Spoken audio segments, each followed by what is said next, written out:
The Armistice of Ash. For almost 250 years, it kept the forces of darkness at bay. Now, almost half an eon after it was broken, they begin to understand it. This is their last chance. And they flew. West from Aethelgard.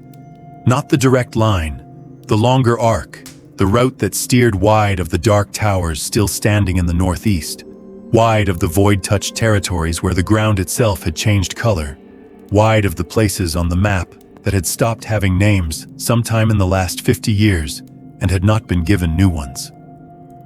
The long way around because the short way was no longer safe.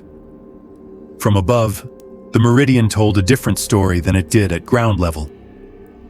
The damage was visible as geography, not individual horrors, but patterns. The dark domains cutting through the landscape like old wounds, some of them healing now where their sovereigns had fallen, the land slowly remembering what it was before. Other places still active, still wrong, still the kind of territory that made the horizon look like it was warning you. They steered away from all of it. Valwyn led, steady, vast, unhurried. Sarathiel followed a wing's length behind and below, darker against the clouds. Valerie scanned the horizon out of habit. Tharok held his glaive across his knees. Lear watched the landscape below with an expression that did not change. Kalister held the sealed case. Passing below the sun vault, they saw the coastal villages along the inland shore. From height they were small, clusters of building against the shoreline, the gray-green water beyond them. But the detail was visible if you looked. Scaffolding where walls had been, new timber pale against old stone, fires burning where there had been darkness, not signal fires, not alarm fires, the specific orange warmth of fires built inside hearths in homes that had hearths again. People rebuilding. Hope because the fires are burning, because somebody decided to put the wall back up, because the specific human stubbornness of returning to a place and deciding it is still yours had survived whatever had tried to end it. Grief because rebuilding means something had to be destroyed first, because every piece of new timber marks the place where old timber burned, because the fires in the hearths are warm and the warmth is real, and the reason those hearths were cold for so long is also real and does not disappear just because the fires are burning again. The quartet did not land. They had somewhere to be and something in their hands that could not be set down, and the people below had not asked to be saved again. They were doing the saving themselves, one wall at a time, and the most honest thing the quartet could do was keep flying and let them. Nights came quickly in the open Meridian. Each time they found high ground. Cliff edges where the wind was cold and the view was clear. Mountain ridges where the stone was old and solid. Places chosen by careful travelers across every era of the Meridian's history for exactly the same reasons.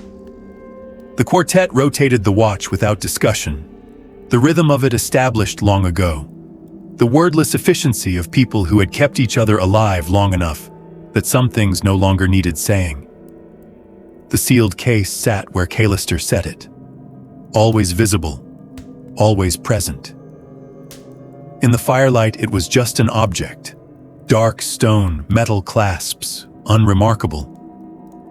In the dark between the fire and the edge of the cliff, it was the weight of everything the Meridian was still trying to become.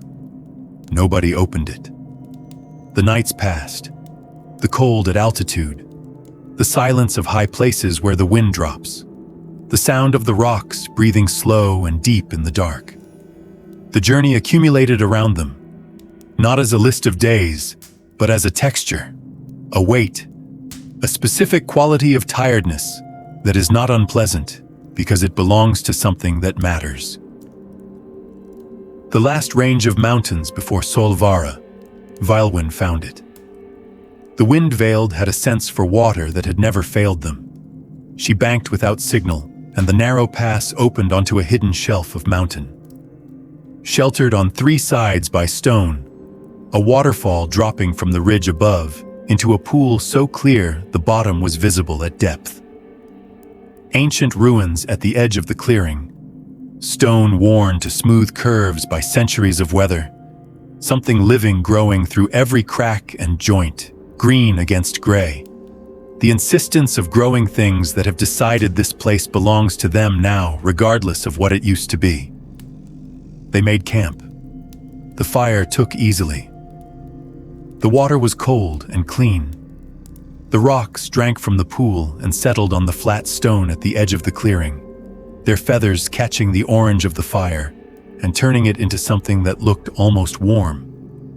The waterfall was constant, and the fire was steady, and somewhere in the dark, beyond the clearing, the world was still broken and still indifferent to whether they were ready or not. Tomorrow it would require things of them. Tonight, it did not. Lear sat with his back against the stone, and his eyes open and his hands still. Tharok slept the way soldiers sleep, completely and immediately, and with one hand on the glaive. Valerie braided something into Velwyn's plumage with the focused attention of a person who needs their hands to be doing something useful. Calister sat with the sealed case beside him and watched the fire. The waterfall fell. The fire burned. The ruins held their green passengers quietly in the dark. A single night that felt, briefly, like peace. Sol-Vara was close enough that the air smelled different, warmer, less like altitude, carrying something that might have been the particular atmosphere of a city that had been keeping its fires burning for a very long time. First light. They mounted. Valwyn lifted first, the gray-white wings catching the early air with a sound like wind deciding on a direction. Sarathiel a moment behind, dark against the pale dawn sky. The mountains gave way. It happened the way reveals happen when you have been traveling towards something for long enough. Not suddenly, but completely. The range dropping away on both sides and the land opening out ahead and there, in the morning light of a meridian still trying to find its way back to itself, was Sol-Vara. The last beacon of light. From the air it was golden. Not the gold of wealth, the gold of age, of stone that had been warm for a very long time, of a city that had kept something burning through every catastrophe the Meridian had produced and had not been put out. Walled, substantial, built by people who intended for it to last and had been right. Alive in a way that some cities no longer were.